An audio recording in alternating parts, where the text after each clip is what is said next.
Hi, hello, வணக்கம். Welcome back to Trend Breakers Academy. So, இன்னைக்கு வந்து பார்த்தீங்க அப்படின்னா, ஒரு fantastic rally because of banking sector. So, banking sector எல்லாமே நல்லா சப்போர்ட் பண்ணி குடுத்ததுனால, இன்னைக்கு வந்து நிஃப்டி அண்ட் பேங்க் நிஃப்டி வந்து ஒரு நல்ல ஒரு பையிங்.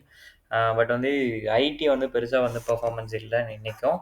ஸோ, ஐடி வந்து ஸ்டில் சைட் வேஸா தான் இருக்கு. But bank Nifty and Nifty வந்து பேங்க் நிஃப்டி நல்லா சப்போர்ட் பண்ணி குடுத்தனால, நிஃப்டி வந்து நல்லா அப்ல போய் க்ளோசிங் வச்சிருக்காங்க. ஸோ, ஃபர்தரா வந்து லெவல்ஸ் பார்த்துரலாம். ஸோ நிஃப்டிக்கு வந்து இப்போதைக்கு க்ளோசிங் வந்து பார்த்தீங்கன்னா 22,650 இருக்குது. ஸோ நெக்ஸ்ட் ரெசிஸ்டன்ட் 22,750 தான். ஸோ மேபி நாளைக்கு கேப் அப் அப்படிங்கிறதுக்கான வாய்ப்பு நிறைய இருக்குது. ஸோ அதனால் கேப் அப் ஆகும்போது ஒரு 100 பாயிண்ட் கொஞ்சம் கஷ்டம் தான். ஒரு 50 பாயிண்ட்டுக்கு மேலே கேப் அப் ஆகும்னு எக்ஸ்பெக்ட் பண்ணுறேன். அப்படி ஆச்சு அப்படின்னா 22,780 அப்படிங்கிறது வந்து ஃபஸ்ட்டு ரெசிஸ்டண்ட்டாக இருக்கும். அதுதான் நியூ ஆல் டைம் ஹையாகவும் இருக்கும். இன்கேஸ் அந்த ஆல் டைம் ஹையை பிரேக் பண்ணுச்சு அப்படின்னா 22,950 அப்படிங்கிறது ரெசிஸ்டண்ட்டாக ஆக்ட் ஆகும். ஓகேங்களா? இது வந்து நிஃப்டியோட ரெசிஸ்டன்ஸ். சப்போர்ட் லெவல் வந்து 22,523 ஆக்ட் ஆகும். அதை பிரேக் பண்ணுச்சு அப்படின்னா 22,300 அப்படிங்கிறது சப்போர்ட் ஆக்ட் ஆகும்.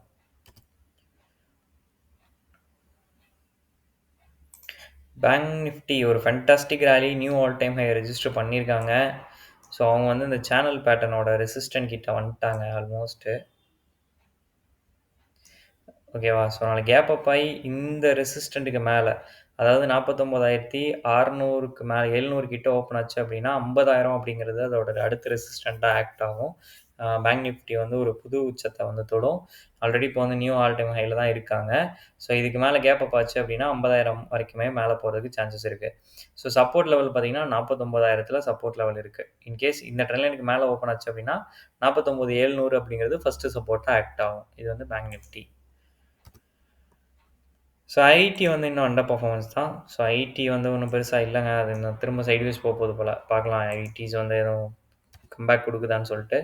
ரிலையன்ஸும் வந்து இன்னும் அந்த ரெக்டாங்குலருக்குள்ளேயே தான் ட்ரேட் ஆகிட்டுருக்கு. இன்றைக்கி ஒரு பையிங்கில் முடிஞ்சிருந்தாலுமே வந்து பெருசாக மூவ்மெண்ட் இல்லை. ஸோ பார்க்கலாம் நாளைக்கு ஒரு கேப் டவுன் ஆகி கேப் அப் ஆகி அந்த ட்ரெண்ட் லைனுக்கு மேலே திரும்ப வருதான்னு சொல்லிட்டு. அப்படி வரும் பட்சத்தில் திரும்ப வந்து அப்சைட் போகிறதுக்கு சான்சஸ் இருக்குது. பார்க்கலாம்.